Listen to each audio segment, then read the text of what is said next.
Have you ever walked away from a conversation feeling off, like something didn't quite sit right, but you couldn't put your finger on it? Maybe you were lied to, and worse, manipulated, not by what was said, but by what was asked.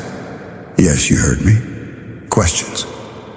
Those harmless tools of curiosity can be weaponized by liars. In this video, we're going deep. Not just into the 5 questions liars ask, but into the why, into the philosophy of deception, the psychology of manipulation, and how trust can be broken with a smile and a clever question. Each of these 5 questions is a Trojan horse. They sound innocent, even reasonable. But behind them lurks an agenda to confuse, disarm, guilt trip, or deflect. Let's decode them, one by one. Let's strip them down to their bones and examine what liars don't want you to see. Chapter 1. Why are you asking me that? This question seems innocent, a mere request for clarification.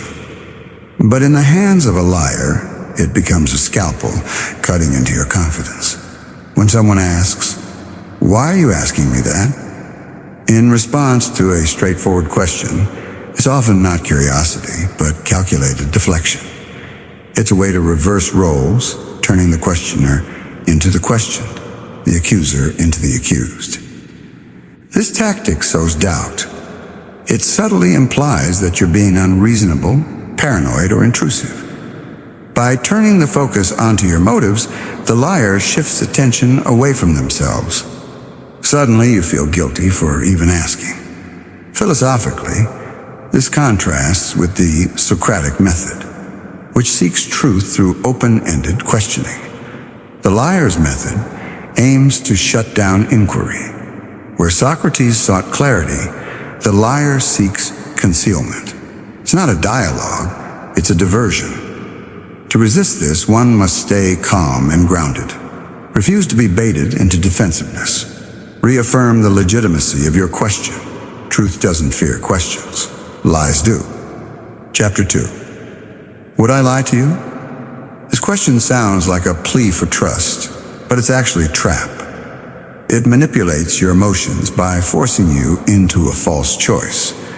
Either affirm their integrity or insult them. The question is rhetorical. You're not supposed to think critically about it. You're supposed to feel guilty for doubting them. It plays on your desire to maintain harmony and avoid conflict. It's a subtle guilt trip. In philosophical terms, this is a corruption of ethos, the rhetorical appeal to credibility. A genuine ethos is built through consistent, honest behavior, not through manipulative questioning. This tactic relies on your internalized social rules. Be polite, don't accuse. Trust those close to you. But these very instincts can be exploited. That's what makes the question so effective and so dangerous. The proper response is to step out of the emotional framing and back into the rationale. Affirm your right to question and seek clarity. Liars seek refuge in emotional manipulation because the truth is not on their side. Chapter 3. Why don't you believe me? This question pretends to seek understanding, but it is often a weapon of guilt. It turns the attention away from the veracity of the liar's statement and toward the listener's supposed lack of trust. When a liar asks, "Why don't you believe me?" the goal is to emotionally corner you. They imply that your doubt is not rational, but hurtful, unjustified, or even cruel. This maneuver can produce guilt, especially in close relationships. Philosophically, this question exploits the concept of relational trust.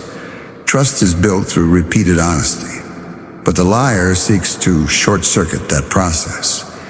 Instead of earning belief through transparency, they demand it through emotional pressure. This is not a request for clarity. It is a manipulation of your loyalty. The liar plays the role of the wronged party. The burden of proof is subtly shifted. Instead of justifying their claim, they challenge your character. The antidote is to stay rooted in reason. Trust is not automatic. it is earned. You are not obligated to believe without sufficient cause. The right response is gentle, but firm belief isn't given automatically. It follows evidence. Chapter 4. What are you talking about? This question, when asked by a liar, is often a deliberate act of confusion. It creates an illusion of ignorance, bewilderment, or surprise, all in service of denial. What are you talking about? Can be an authentic question, but liars use it to throw off your rhythm, to feign innocence, and to destabilize the conversation. It is meant to cloud the moment with doubt and make you second guess your own perception. In philosophical terms, this question embodies strategic obfuscation. It introduces ambiguity where there was clarity. It is not just denial. It is the creation of fog. This tactic undermines your confidence. The liar is banking on your hesitation. If you pause even momentarily, they have seized control. The flow of the dialogue shifts. The moment becomes about your ability to explain rather than their responsibility to be honest. To counter this, remain clear. Repeat your point. Ask them to clarify what they don't understand. Maintain the structure of truth. Lies thrive in confusion. Truth requires structure. Chapter 5. Can you prove it? On surface, this question seems rational. It appeals to logic, to standards of evidence. But in the mouth of a liar, it is often a trap. Can you prove it? Is used not to seek truth, but to evade responsibility. It's a high bar, often set in bad faith. It shifts the conversation from behavior to burden, from what they did to what you can demonstrate. This question reflects a misuse of skepticism. In healthy discourse, skepticism is a path to truth. But here it becomes a wall, a means of dismissal. Philosophically, this resembles radical doubt, not as Darter intended it, as a path to certainty, but as a way to reject anything inconvenient. It mimics critical thinking, but it's a mask for evasion. The liar uses this question to absolve themselves unless caught red-handed. But moral clarity does not always wait for perfect evidence. Intuition, patterns, inconsistencies, these are valid indicators. The best way to respond is to turn the focus back to honesty. You know what you did. This is not about a courtroom standard. It's about your integrity. Chapter 6. Are you seriously accusing me? This question adds an emotional edge to denial. It's not just disbelief, it's offense. The liar uses it to paint your inquiry as an attack. By framing your question as an accusation, they escalate the emotional stakes. The implication is that you're being unfair or disrespectful. This maneuver is intended to intimidate or shame you into silence. Philosophically, this touches on the ethics of discourse. In a truth-seeking conversation, sincerity matters more than offense, but liars subvert this by making themselves the victim. The question is not an invitation to resolve the issue. It's a defense mechanism, a wall. It closes off discussion by suggesting your concern is inherently aggressive. Respond by keeping your tone calm and your focus clear. I'm asking a question, not making an accusation. If there's a misunderstanding, let's clear it up together. Truth doesn't require drama. It requires clarity. Chapter 7. Why are you making such a big deal out of this? This question minimizes the issue. It is a common tactic used to deflect attention from wrongdoing by making the other person feel unreasonable. Liars use this question to undermine the significance of the problem. They shift the focus away from their behavior and toward your reaction. Suddenly, the issue isn't what they did. It's how you're handling it. Philosophically, this is a manipulation of value judgment. It suggests that your standards are too high or your concerns are too emotional. It's not an argument. It's a dismissal. Minimization is a hallmark of deceit.